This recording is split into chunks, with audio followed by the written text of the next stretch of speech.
Yeah, absolutely. And that is the one of the things that I talk about all the time.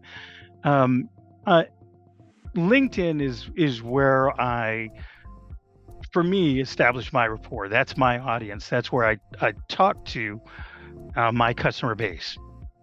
And on LinkedIn, what's important is showing that, right? How do we have that conversation?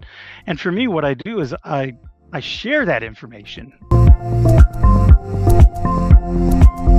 One of the first things in the rules of engagement is to know your audience. And for me, I would like to appeal to the people on LinkedIn.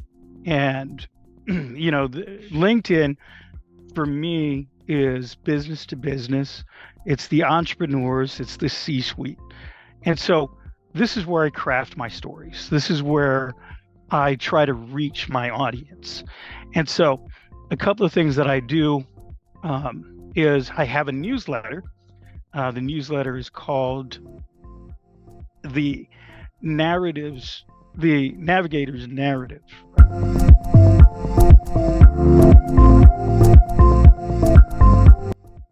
Find a hook. And because I'm a Pacific Islander, right? The imagery is very real to me in my head, being that I'm from an island, and I'm out there, as a young child trying to learn how to fish, right? And so trying to reel in your audience, right? You have to have something that is going to appeal to them.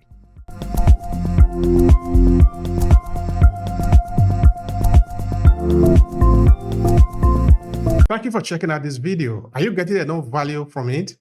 You see, this video was created for the purpose of adding value to you. So if this video make any sense to you, let me know in the comment section below. I'm interested in understanding what you take away from this video and if it makes sense to you, so we can provide more. Now let's return to the video. Sort of expand on a little bit. You talk of rapport, how to sort of build this one-on-one relationship with the people so they can believe you, so they can of course follow you, because it's not, like you said, it's not cock and bull story. There is a difference between storytelling for business and storytelling that you could maybe do in the evening, because of course all of us are involved in storytelling one way or the other, whether we know it or not.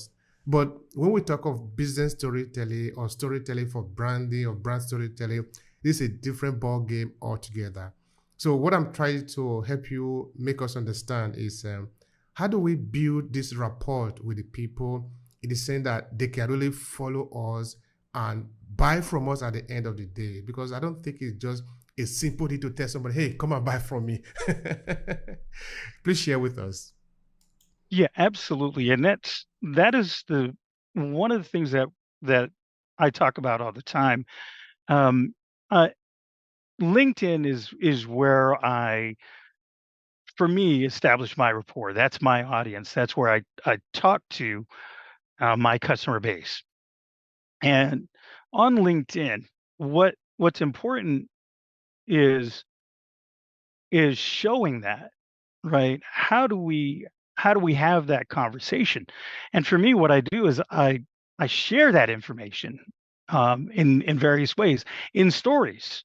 And so um, to get to the point, recently I put out 10 rules, and I call it the 10 rules of engagement in storytelling.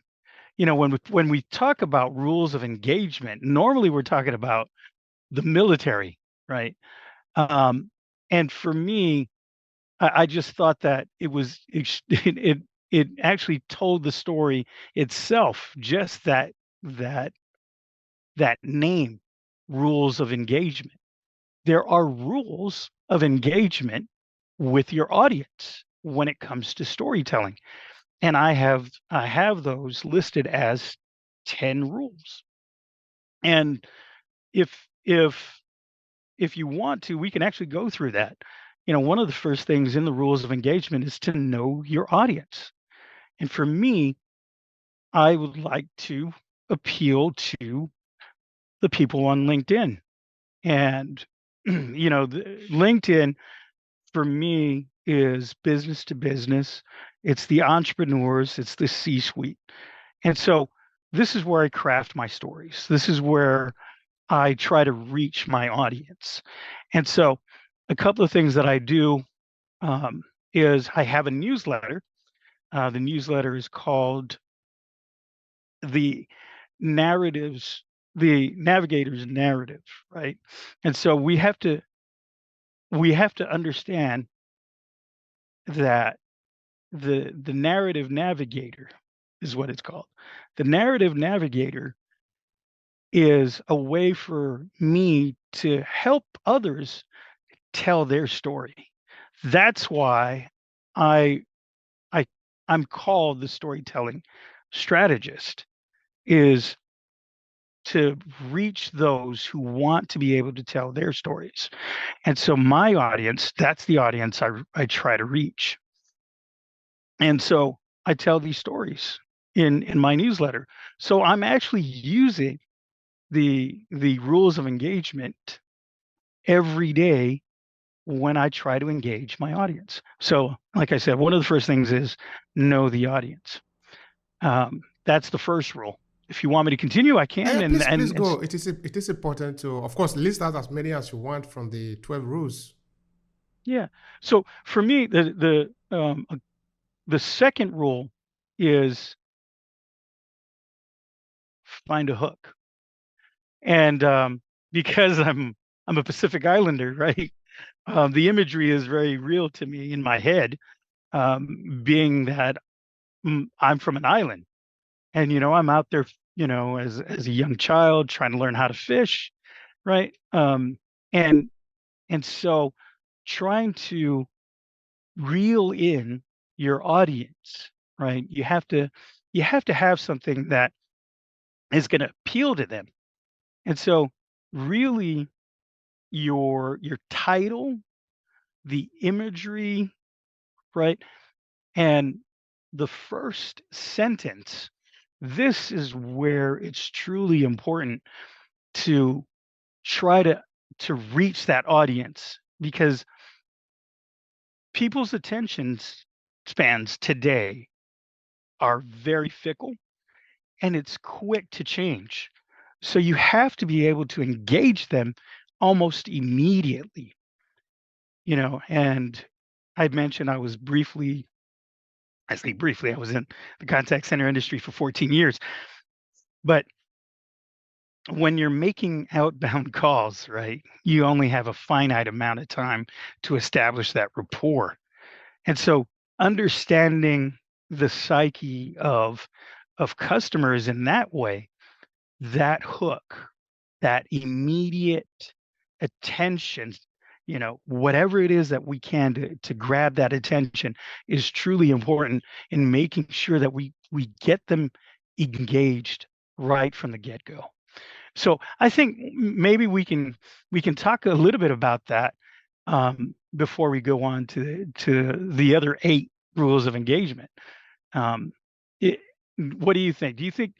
I think that because of the digital age, right, and how fickle the attention of your audience is, right, that scrolling, that swiping, to be able to have the imagery, one, to be able to have a title that's catchy, and then to be able to have the initial sentence to be able to reel them in is important.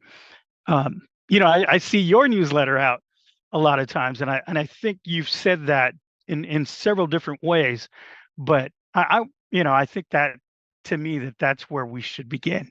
That's where the actual rule of engagement starts. Even though knowing your audience is important, this is where the meat and potatoes starts. Thank you so much for that, Jay. I appreciate that. I really do.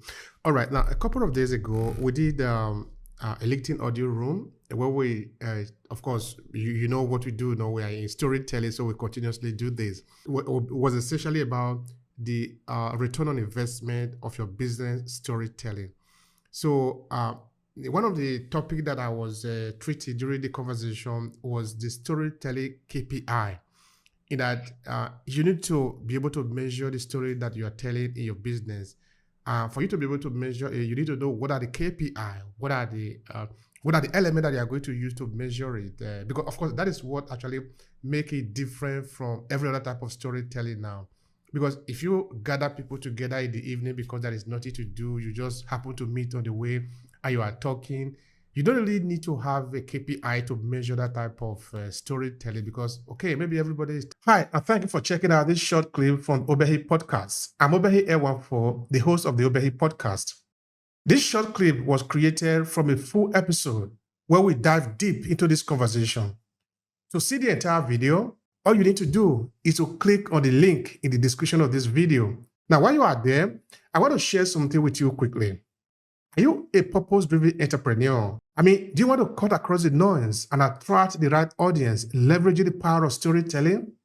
Now pay attention. I'm currently working on a signature program to help you own your story and stand out for the competition. It's a 5-step journey to help reshape your professional and business narrative so you can drive success and stand out in the competition. And in less than 90 days. The link is what you see on your screen, academy.aclasses.org/story. Now, this is what we have understood. Storytelling is the most powerful instrument that is known to man. And this is what this could mean to you. You could either choose to own your story and leverage it to amplify your message and whatever you represent in this world, or some other person could own that story. The choice is yours. So why don't take advantage of your story and use it wherever you are, whether you are in business environment or you are a professional individual who want to be able to build your influence and leave a legacy behind because you represent something. You are owning your story. You are somebody whose story is important. So the choice again is yours. Now let's get started with this short clip.